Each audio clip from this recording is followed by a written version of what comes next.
What's up YouTube? It's Winstonee coming back to you guys with a brand new video. If you're new to my channel, go ahead, click that subscribe button, click the notification bell to get notified of every new video I post. So in today's video, I will be reading you guys hair care questions that you guys have left in the comments. Some of these questions, most of these questions I've already answered in the comments, but I'm gonna go ahead and read them again in a video, just so if some of you guys don't read the comments, or some of you might have had the same questions about your hair, you guys have an answer kind of thing. So, and I'm gonna start with, like, of course, the most recent and go down from there. All right, so, okay, this comment says, what if I don't have coconut oil? Now this is for my how to grow your hair overnight video, where one of the ingredients was coconut oil that you use for your hair. And this is a frequently asked question. If you don't have coconut oil for the process, you don't have to use specifically coconut oil. You can use almond oil, or you can use jojoba oil. You can skip the oil altogether, and the process should still work because you are using the eggs, and the eggs have protein in them, and the protein will be enough in your hair to help your hair to grow.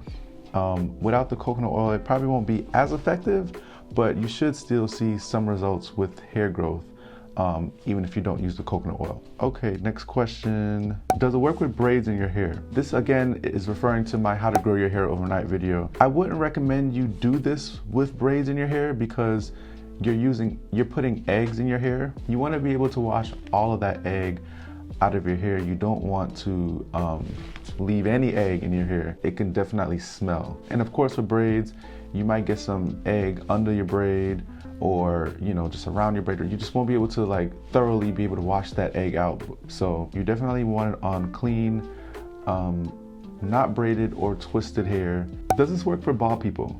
This again is referring to my how to grow your hair overnight video. It depends. Are you bald because you cut all your hair off and now you're just trying to find the fastest method to grow your hair back, or are you bald because of like genetics? If you just cut your hair off and are bald and you just want to grow your hair back as fast as possible, then yes, it will work for you, because it will work at any stage, because it's really just you putting protein in your hair. The protein is what really accelerates your hair growth and make it grow faster. If you're bald because of genetics, I don't know. I can't really tell you whether it will grow or not.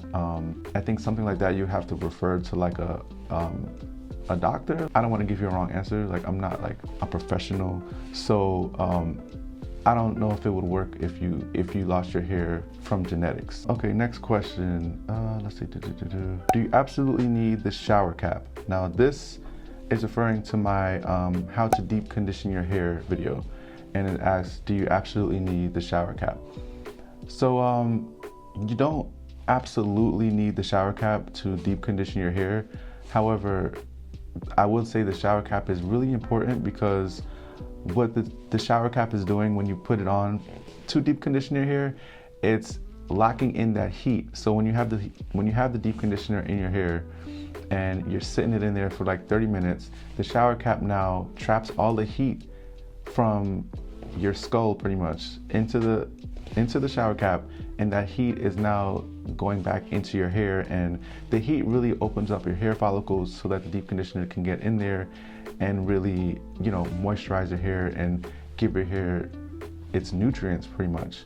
And so if you don't have the shower cap, your hair follicles won't be as open, and so it won't intake the deep conditioner as well as it would with the shower cap. So you don't absolutely need it, but for the most effective treatment of a deep conditioner, it's best to put a shower cap on during the 30-minute process of while it's sitting in your hair. And even better than a shower cap, some people also use a heated shower cap. A heated shower cap is where you take the blow dryer, you blow dry it, and it gets the heat in there.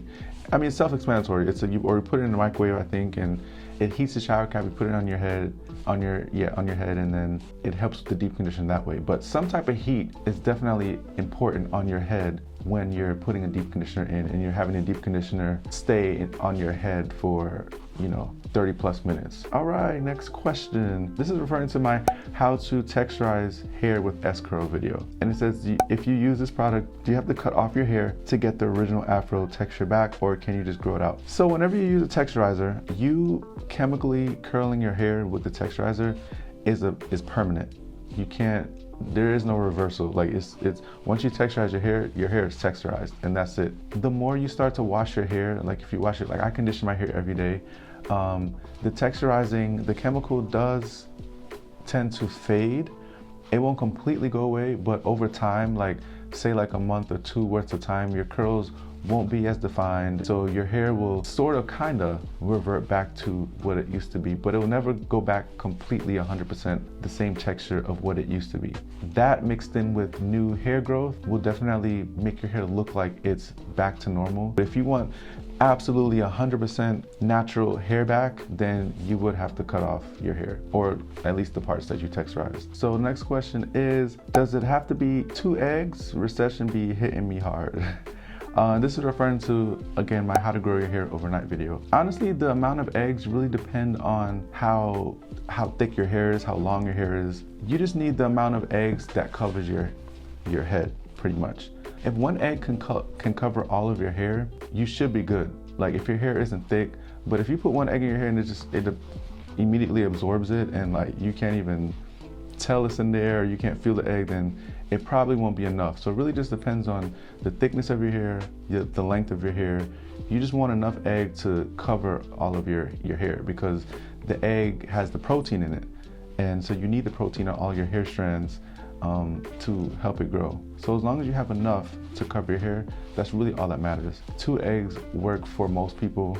1 egg can work for some people. So it just depends on your hair and its length. Next question. Hey bro, I was wondering, does it look bad on white people? Cause I'm white, but I wanted to get box braids. This is referring to my how to do your own box braids video. In my opinion, box braids does not look bad on white people. I don't really care. Like if your hair can take box braids, then why not? Go ahead and get them. But if you have straight hair, then the box braids are not gonna be they're not gonna hold as well versus if you had like thicker hair or more coarse hair. It will look different. I will say that it will look different than somebody who have coarse hair and can really lock in those braids, but it's possible. And I really don't think it looks bad. I mean, I've seen box braids on white people before, and it looks fine to me. I mean, it looks like braids.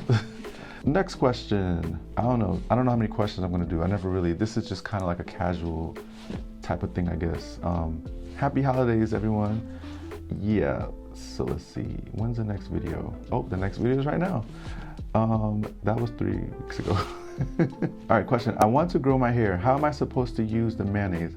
Like, do I just put it on my hair? And this is referring to my using mayonnaise to grow your hair video. You can use it just mayonnaise by itself if you want to. If you want an upgraded experience, adding things to the mayonnaise would definitely help your hair. So you can add oils to it, add like an argan oil, coconut oil, and just adding things to it would just help to enhance it. The mayonnaise by itself it's pretty good. Like you can use it by yourself, but if you're gonna go through the process of just putting it in your hair and letting it sit, you might as well go ahead and add some things to it to enhance it if you have it. Some oils. You can add, eggs, and go ahead and make it like a protein treatment, make it a deep conditioner, and that pretty much would just enhance it. All right, next question. Hey bro, you got amazing hair and I want something like yours. I have 4C and I was wondering what S-curl you recommend and how long to leave it in. I've been growing this for about 1.5 years now. Okay, so really, I've only ever used, well, I wouldn't say I only ever used Luster's, but the main texturizer I use is Luster's S-curl, and so that's the one I always recommend to people. The only other texturizer I used was the ORS texturizer, and I didn't really like that one. That one was more of a, I guess you can call it like a healthier texturizer. They had like, you put oils and things in it. It was supposed to protect the chemicals from your hair, and it protected the texturizing chemicals from my hair. But then on the flip side of that, like, your hair doesn't get the same results from like it would from like Luster's, you know. And Luster's is really the only thing I can really compare it to, because like I said, that's really the only one I mainly use. I've always said I would try different texturizers, but I never did, and I never get around to it. But I always recommend Luster's S-Curl, and I always say to get the extra strength if you have like really thick hair and you have like really coarse hair. So if you have like 4C hair, you know, 4B, I would say use the extra strength. And then when you go in for like a retouch, you know, you can go down to like the regular strength texturizer and it should be good. And then you want to leave it in your hair for about 12 to 15 minutes the first time you use a texturizer. That's like a safe number. 12 to 15 minutes if you have like, you know, 4C, really coarse hair, 4B, that should be good. And so my battery's about to die, so that's all the questions I'm going to answer today. If you guys want to see more, leave it in the comments below. Make sure to give this video a thumbs up, and I'll see you guys in my next video.